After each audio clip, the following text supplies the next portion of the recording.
ونصلي على رسوله الكريم أما بعد فأعوذ بالله من الشيطان الرجيم بسم الله الرحمن الرحيم. So today inshallah we'll be doing verses 11 to 14 of Surat Nisa, and we are in Juzz number 4. So we will start inshallah with the dua. Allahumma arina al-haqqa haqqan warzuqna ittiba'a wa arina al-batila batilan warzuqna ijtinaba. O Allah, show us the truth as truth and give us the ability to follow it, and show us the falsehood as falsehood and give us the ability to avoid it. Ameen ya Rabbal Alameen. So as we looked at it earlier, Surah Nisa, the word An-Nisa means the women. And this is, Madni Surah, which was revealed in the first few years after the Hijrah of Rasulullah sallallahu alaihi wasallam, with a total of 176 ayat. So again, today we will be looking at verse number 11 to 14, Surah Nisa. So the main themes of these verses today, inshallah, are going to be around the inheritance of what Allah subhanahu wa ta'ala has ordained as to what the portions should be. When the inheritance needs to be done. It talks about that first the debts need to be paid, then the will, and then the inheritance needs to be distributed according to the laws of Allah subhanahu wa ta'ala. And then it also talks about the share of the spouses in the inheritance. So let's take a look at these inshallah. So again, we will take a look at these two verses, verse number 11 and 12 are about the laws of inheritance. And many of the non-Muslim experts of inheritance say that the Islamic inheritance laws are the most comprehensive ever.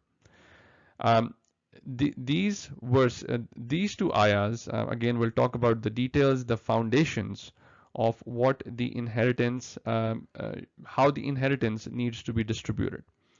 And this is one of the knowledge that everybody should at least be familiar with if they are not experts in. So with that said, let's start taking a look at these verses.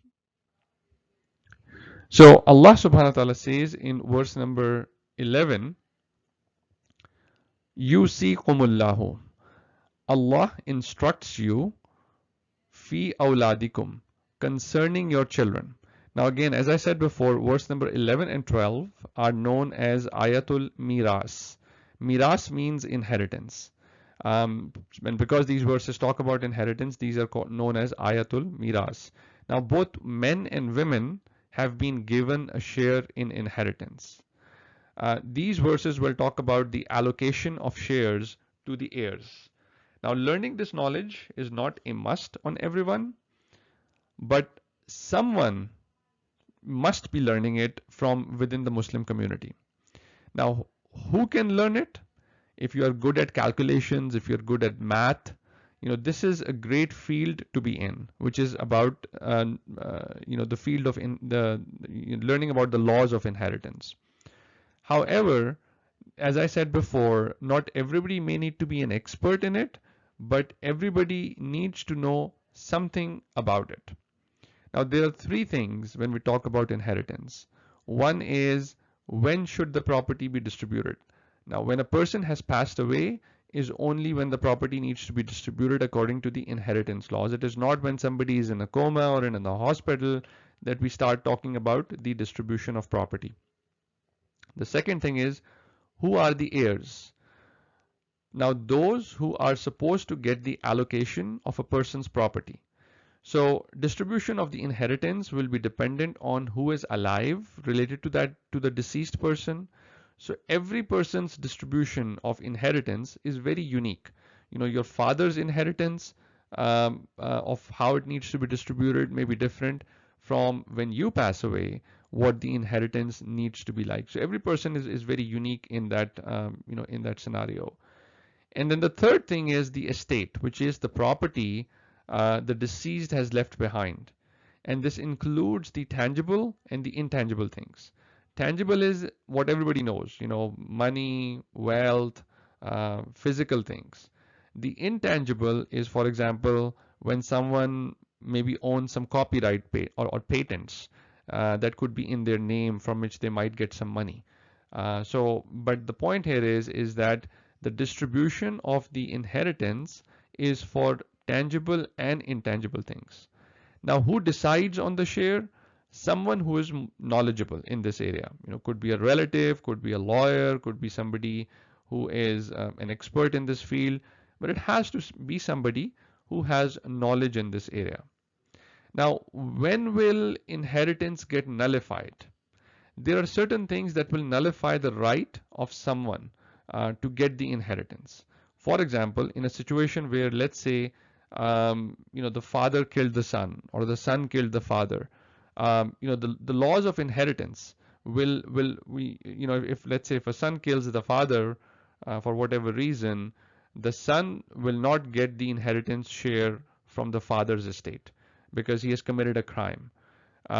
Now, also, if they are of different religions, so for example, let's say the father is a Muslim, but the son, does not become a Muslim, or does not stay a Muslim, in that scenario, the laws of inheritance may not apply, because again, we cannot have somebody who is a non-Muslim have the laws of inheritance be applied to them. So again, if somebody is of a different religion, the laws will not apply to them. Now, the estate has to be divided in all circumstances, whether small or large, which means that if the portion of inheritance is small, even if it's a few dollars, it still has to be distributed according to the laws of inheritance. Has to be and it has to be distributed regardless of the marital status of a relative. Now, what happens if a father dies one day and the son dies the next day? The father's inheritance will include the dead son, and then the dead son's inheritance will be distributed. So again, we have to go in a sequential way. We cannot just say that since the son passed away, that the father's inheritance, will not include that son. It has to include the dead son, because the son passed away after the father did. If the son would have passed away before the father, then the scenario changes. So again, there are so many permutations and so many different kinds of scenarios that can be there, which is why this is a very extensive field. People specialize in just the laws of inheritance. So it is a very, very extensive field as you go deeper and deeper into it. Now, what happens if there's a car accident and the mother dies, who was in the car immediately, and then maybe a son or a daughter who was in the car with the mother, meaning the heir, dies just minutes later. Again, the inheritance of the mother will include the dead heir, and then the dead heir's inheritance will be distributed. So what happens if a child, if a mother has a child in the womb and the father dies? Now, the inheritance in such a scenario will be distributed after the child is born, because the inheritance is different if the child is a boy or if the child is a girl. And if the child dies before they are born, then the distribution will be different again. So even as I said before, even non-Muslim experts, they say that the laws of inheritance in Islam are probably the most detailed. And people sometimes say that Islam is not just. How can it not be just when there are laws that are given to us for everything that we have to do in our life? There are things that define that. Again, there are boundaries which are established, and we have to make sure that we stay within those boundaries. Decisions, Allah SWT has acknowledged every heir and established the shares of what needs to go to the heirs who are left behind after a person passes away. And those decisions, Allah SWT has not left those to us, but Allah has already decided on those, because if those were left to us, then it would be great injustice. Now, what is also important to know is that one heir can purchase the share of the other heir, which means that, let's say, if the father passes away and maybe the house was the only property that the father had, and one heir wants to keep the house, the other heir does not want to keep the house. So one heir can pay the amount of the other heirs' share in cash to the other heir and just keep the house to themselves. So one heir can purchase the share of the other heir as well. Now, estate includes everything that is left behind after a person dies. If a person gives something to an heir or to an heir, while they're alive, then it cannot be included in the inheritance. Meaning that if a father, let's say, gives some tangible thing as a gift, or even an intangible thing as a gift to one of the children's, then that is not included in the inheritance. Inheritance will only include those things which are owned by the deceased at the time the person passed away. Now, a person cannot be excluded or cannot exclude an heir from their inheritance. Meaning that, let's say, if the son did something bad and the father says that you are not my son anymore, and that you will not get anything from my property. Now that doesn't stand in the eyes of Islam. A father cannot strip the child from their inheritance under Islam. Now, a person can give 1/3 of their estate to anyone they want, but not anymore, which means that, let's say, if somebody has $100,000 and that's the only thing that they had, they can give up to $33,000 to whoever they want, but then they cannot give any more than that. The rest of it has to be distributed among the heirs according to the Islamic laws. Now, everything a person owns has to be divided, which means cars, any shoes, any clothes, any jewelry, even glasses. So any tangible or intangible thing that a person owns, they have to be distributed according to the laws of inheritance. The heirs cannot just throw things away out, or they cannot throw things out saying that this is garbage, that is garbage, this is of no use, this is so old. You cannot do that. You have to account for each and everything that is owned by the deceased person, and then it has to be distributed according to the laws of Islam. And the inheritance has to be divided even if it is a few cents. So no amount is a small amount. Now there are three kinds of heirs. One heir is one are the heirs where the child came from, which means the parents. The other heirs are called furu' in Islam, which means branches, which means that the heirs that come from that person, which means the children of that person. And then the third kind of heirs are called hawashi, which means margin or side heirs, and that includes the siblings and the paternal uncles. So now let's take a look at these ayahs and see what the ayah specifically is saying. So the ayah starts with Yusikumullahu fi awladikum. Allah instructs you concerning your children. Lidhakari mithlu hazzil unsayain. For the male, what is equal to the share of two females. فَإِن كُنَّ نِسَاءً فَوْقَ اثْنَتَيْنِ. But if there are only daughters, two or more, فَلَهُنَّ ثُلُثًا. For them is 2/3 of one's estate, مَا تَرَكَ. وَإِن كَانَتْ وَاحِدَةً فَلَهَا النِّصْفُ. And if there is only one, for her is half. So let's sort of break it down a little bit and see what Allah SWT is communicating to us in these ayahs. So Allah is saying the word his, Hazzil unsayain, which means that the share. So Allah SWT is telling us, He is instructing us of how the inheritance has to be distributed amongst the children of a deceased person. Now the son's share is going to be double that of the girl's share. Now some may say that this is not fair. Is that really so? The male has to, when the male, when they grow up and when they get married, they have to pay mahar to the bride. So the groom has to pay the mahar to the bride when he gets married. He has to pay for the expenses of the family. If he divorces the wife, he has to pay. So in every situation, a man has to pay for the people that he needs to take care of. Similarly, on the other side, the women, they are not obligated to pay for their family. So what will the man do with the inheritance anyways that they get, right? They are probably going to spend it on their family. So Allah subhanahu wa ta'ala has a lot of justice in the system, and that is why the share for the male is more versus a female. Because again, the male is expected to take care of the female and whoever is under the family of that male.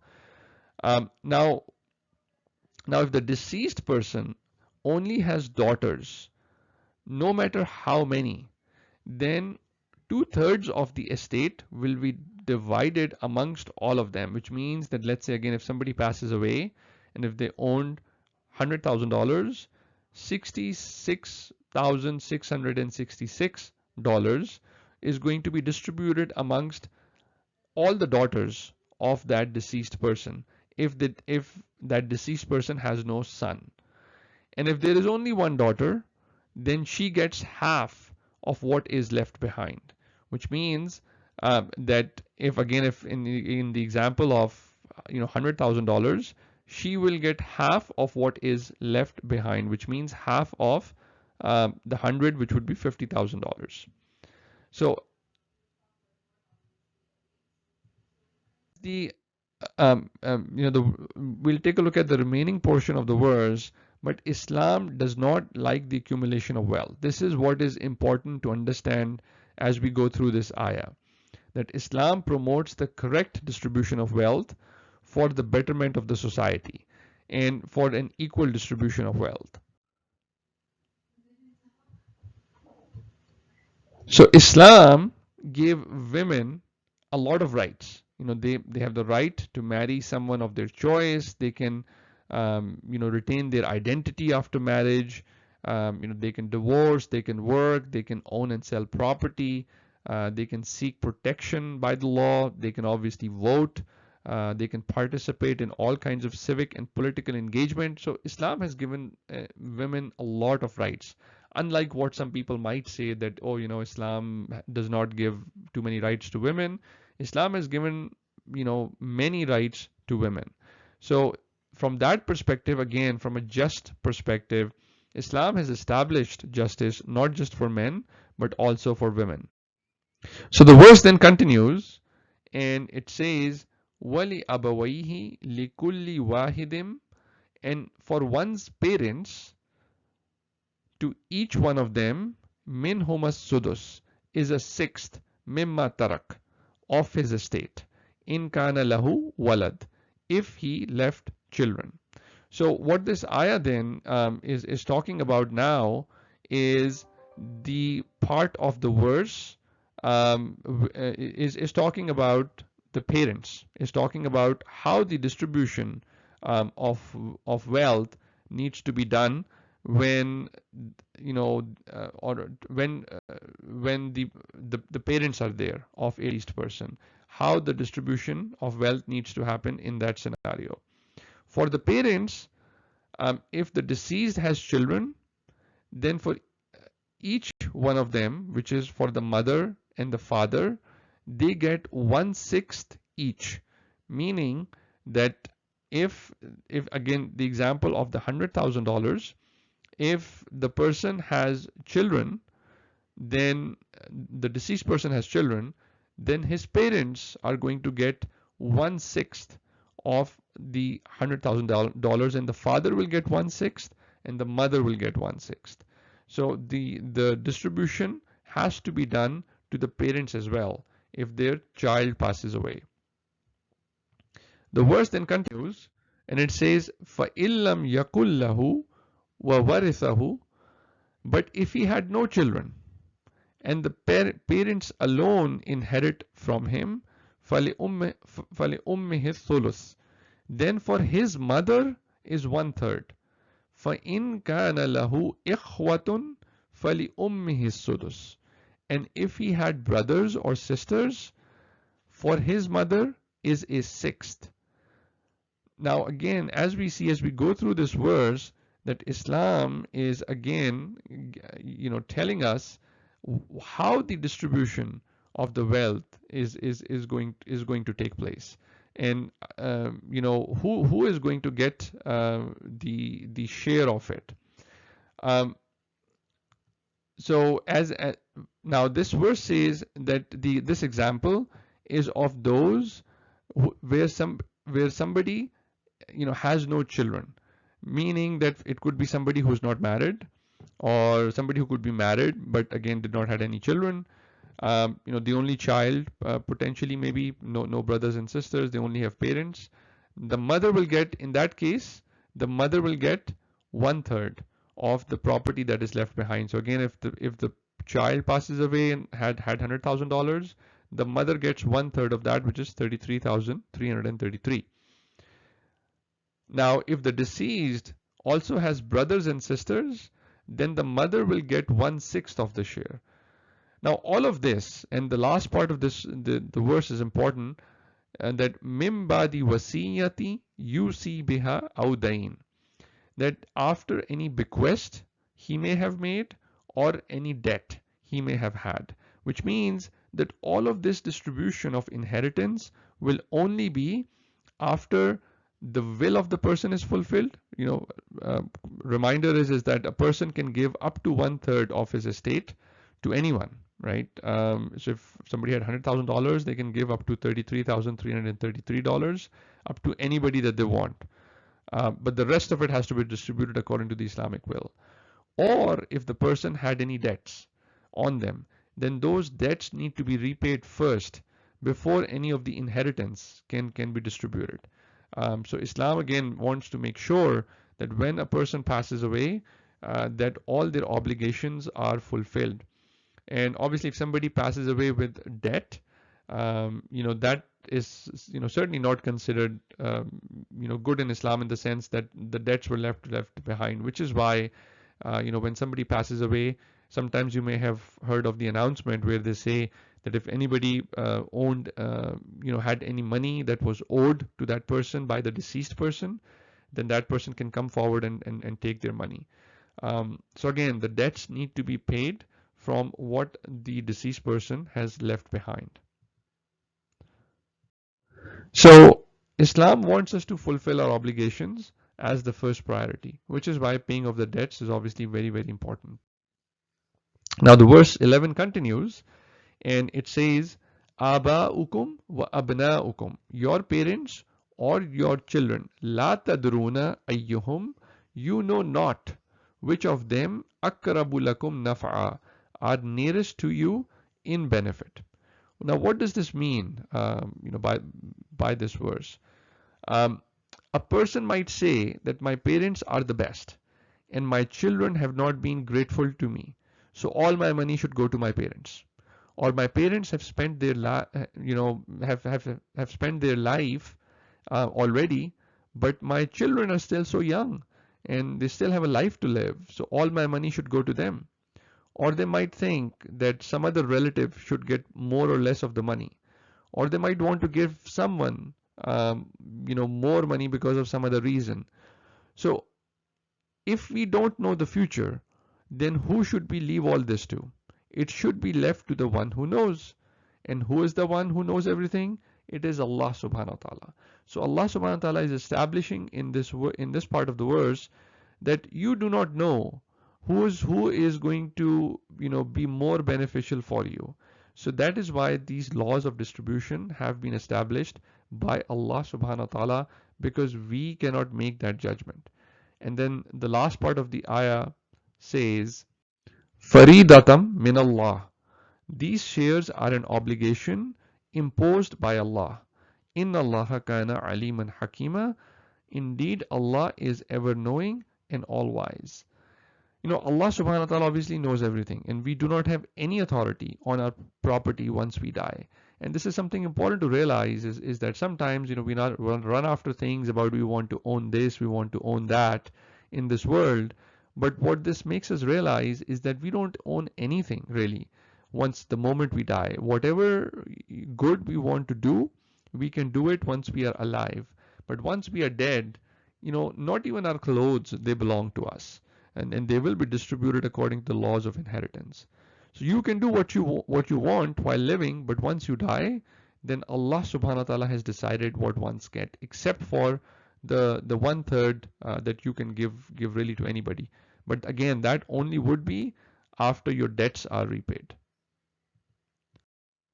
So in the Islamic will, obviously is important to have an Islamic will, because the shares are an obligation that have been imposed by Allah, right?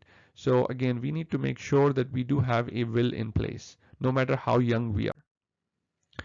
Verse number 12 then says, Walakum nisfu ma tarak. Now here the share of the spouses are being are being established. Walakum nisfu ma tarak, and for you is half azwajukum of what your wives leave. Illam yakul lahun walad, if they have no child.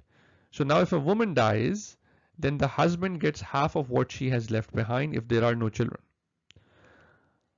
But فَإِنْ كَانَ لَهُنَّ وَلَدْ فَلَكُمْ رُبُعُ فَلَكُمُ الرُّبُعُ. But if they have a child, then for you is 1/4 of what they leave. مِمَّا تَرَكْنَا مِنْ بَعْدِ وَصِيَّةٍ يُوصِينَ بِهَا أَوْ دَيْنٍ, after any bequest they made or any debt. So again, if a woman has a child, then the husband only gets 1/4 of what is left behind. If there is no child, then the husband gets half. If there is a child, then the husband only gets 1/4. Now, if there are more heirs, obviously the share is going to go down. But again, all of this is only after the will of the person is fulfilled. Again, a person can give away 1/3 of what they own to anybody, but the rest of it has to be distributed according to the Islamic laws. And again, the debts of the person, whatever they owed, have to be repaid first before the inheritance is going to be distributed. So this is important, is again, Islam wants to fulfill our obligations as first priority. So the verse 12 then continues and it says, وَلَهُنَّ الرُّبُعُ مِمَّا تَرَكْتُمْ, and for the wives is 1/4 if you leave no child. إِلَّمْ يَكُلْ لَكُمْ وَلَدٌ فَإِنْ كَانَ لَكُمْ وَلَدٌ فَلَهُنَّ الثُّمُنُ. But if you leave a child, then for them is 1/8 of what you leave. مِمَّا تَرَكْتُمْ مِنْ بَعْدِ وَصِيَّةٍ تُؤْصُونَ بِهَا أَوْ دَيْنٍ, after any bequest you have made or any debt that has to be fulfilled. So again, this emphasizes that if a man dies and has no children, then if the wife is the one left behind, then she gets 1/4 of what is left behind. But if a man has a child or children, then the woman gets 1/8 of what is left behind. And again, all of this is after the will, the debts are paid off, and then the will of the person is fulfilled, which is again the 1/3 that the person can give away. The verse continues and it says, وَإِنْ كَانَ رَجُلٌ يُؤْرَثُ كَلَالًا, and if a man or a woman leaves neither ascendants nor descendants. Now, أَوِمْرَأَةٌ وَلَهُ أُخٌ أَوْ أُخْتٌ, but has a brother or a sister, فَلِكُلِّ وَاحِدٍ مِّنْهُمَا السُّدُسُ, then for each of them is 1/6. Now the word here, kalala, what does this mean? Kalala is a person who has no wife or kids or parents. The only legal or rightful heirs that the person has is either the brother or the sister, or brothers and sisters. So the siblings, they will inherit 1/6 of what is left behind. فَإِنْ كَانُوا أَكْثَرَ مِنْ ذَلِكَ, but if they are more than 2, they share 1/3. فَهُمْ شُرَكَاءُ فِي الثُّلُثِ مِنْ بَعْدِ وَصِيَّةٍ يُوصَى بِهَا أَوْ دَيْنٍ غَيْرَ مُضَارٍ, after any bequest which was made or a debt, as long as there is no detriment. So if the person has 2 brothers or sisters or more than 2, then they will each get, then they all of them will get 1/3 of the entire estate that was left behind. And again, all of this is after the debts are paid and the will of the person is fulfilled. Now the word here that is used, mudar, it means detriment. So the 1/3 that the person can give away, um, uh, that we've talked about before, it should not be given to harm a rightful heir. What does that mean? That means that, for example, if a person says, I will give half of all my property to my cats because I like my cats so much, I will just give half of my property or all of my property to them. Now, if a person leaves a will that is against the laws of Allah, then it should not be executed. Because all of these that we just looked at or we went through are the foundations of the laws of inheritance. There is more detail in the hadith about this. And in Quran, there's only 3 verses. These two, and there's one that comes towards the end of Surat Nisa. There's only 3 verses in the Quran which are on inheritance. But that is how comprehensive they are, that they have become the foundation of the laws of inheritance, in Islam. Because if you think about it, there are so many permutations and so many situations, hundreds and hundreds of situations that can be there of what happens if this happens or what happens if this happens. And again, there is clear direction in Islam of what needs to be done in every situation. So Rasulullah SAW said, learn the laws of inheritance and teach them to the people, for they are 1/2 of useful knowledge. Verse number 12 then concludes with wasiyyatim min Allahi wallahu alimun hakim. This is an ordinance from Allah, and Allah is knowing and forbearing, which means that this verse of the Holy Quran is obviously declaring that these shares of inheritance have been determined by Allah, and whatever injunctions need to be put in place. So nobody has any right to enforce the opinion or to increase or decrease the stipulation of it. And these should be accepted wholeheartedly. This command is from the Creator, from Allah subhanahu wa ta'ala. So this is an ordinance, this is a command of Allah, and we cannot go against it in any situation. So inheritance and the laws of inheritance are a commandment from Allah, and they should be followed as they have been given to us. The next verses will talk about the reward for the obedient and the punishment for the disobedient. So verse number 13 says, Tilka hududullahi wa man yuti'illaha wa rasulahu yudkhilhu jannatin tajri min tahtiha al-anharu khalidina fiha. These are the limits set by Allah, and whoever obeys Allah and His Messenger will be admitted by Him to gardens in paradise, under which rivers flow. وَذَلِكَ الْفَوْزُ الْعَظِيمُ. They will abide therein eternally, and that is a great attainment. So Allah subhanahu wa ta'ala is telling us that this is a boundary that has been set. This is one of the last tests a person goes through before they depart this world, is to have the proper will in place. A person can be obedient to Allah subhanahu wa ta'ala all their life, but if they set the wrong will or do something that goes against these laws of Allah, then they would have disobeyed Allah subhanahu wa ta'ala. So if one passes through all other tests in life, including this test, then Allah subhanahu wa ta'ala says that they will be admitted to Jannah. And the true success really is not how much wealth a person has left behind, but the true success is when a person is admitted into Jannah, inshallah. And may Allah subhanahu wa ta'ala allow us all to gather together there in Jannatul Firdaus, inshallah. Ameen ya Rabbal Alameen. So whoever obeys Allah and His Messenger will be admitted by Him to gardens where rivers flow underneath. And we need to know the limits and obey Allah subhanahu wa ta'ala and His Messenger for these never-ending rewards.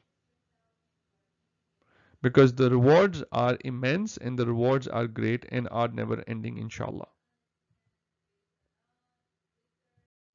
So verse number 14 then says, وَمَن يَعْصِ اللَّهَ وَرَسُولَهُ. And whoever disobeys Allah and His Messenger, وَيَتَعَدَّ حُدُودَهُ يُدْخِلْهُ نَارًا خَالِدًا فِيهَا. And he transgresses His limits, he will be put into the fire to abide eternally therein. وَلَهُ عَذَابٌ مُهِينٌ. And he will have a humiliating punishment. So Allah subhanahu wa ta'ala is telling us that if anybody who goes against these laws of Allah subhanahu wa ta'ala and disobeys, then they and transgresses the limits established, then they would be put into hellfire forever. A person may not like a rightful heir in their life and may want to punish them by not giving them a share in inheritance, and Allah says that such a person will be put into hellfire. And there is details in the Quran and Sunnah, which become the guiding force. Now, living in the US, if a person does not have a will, then the state takes the property. One has to go through probate and all those lengthy and expensive means of getting some of the property back. So, this obviously, when the state takes the property, this deprives the rightful heirs of their right. And this will fall upon the deceased for not putting a will in place. So this, if a deceased person does not put a will in place while they were living, then this will come back to bite them after they have passed away, that they did not had the proper will in place and their inheritance was not distributed according to the laws of Allah subhanahu wa ta'ala. Now, one may not be able to specify, the exact distribution in the will because the situations can change, but at least have a will in place which says that someone will divide it according to Islamic laws. And then at what age should a person think about a will? Age really does not matter. Sometimes a person can be a minor, but they still own money.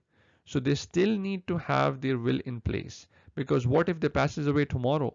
There has to be will in place so that it can be distributed according to the laws established by Allah subhanahu wa ta'ala. So we need to remember that and make this dua to Allah subhanahu wa ta'ala that if we are wrong, that He can right us, and if we are lost, He can guide us, and if we start to give up, then He helps us in keeping up with what is right. And obedience is an act of faith, and disobedience obviously is the result of unbelief. So we need to remember that we need to try to make sure that we follow the laws established by Allah with every possible way. So in order to attain success, one needs to become a giver and not a taker. Now what this tells us is that the less we own, the easier it will be for us, right? So we can always give gifts when we are alive. We can always give it to people, whoever we want. And that's why it's always easier to give things away. Because when we give, Allah subhanahu wa ta'ala will return it back to us many fold. So we need to become a giver and not a taker. And this is a question we need to ask ourselves is, am I a giver or am I a taker in this world? So one should encourage oneself and others around them to become a giver, inshallah. So a quick ruku check at the end for the laws of inheritance is when someone passes away, the debt needs to be paid off first. One can distribute deceased wealth however one likes. Allah has enjoined inheritance laws in detail, so all get their rights. Women have been given right in inheritance, and I need to put my will in place, inshallah, as soon as possible. So these are some of the questions we need to ask ourselves, and make sure that we hopefully get the lessons from this ayah, some real guidelines, and hopefully, inshallah, we can benefit from what we studied and apply this knowledge and help share the knowledge as well with others also, inshallah. ربنا تقبل منا إنك أنت السميع العليم وتب علينا إنك أنت التواب الرحيم. السلام عليكم ورحمة الله وبركاته.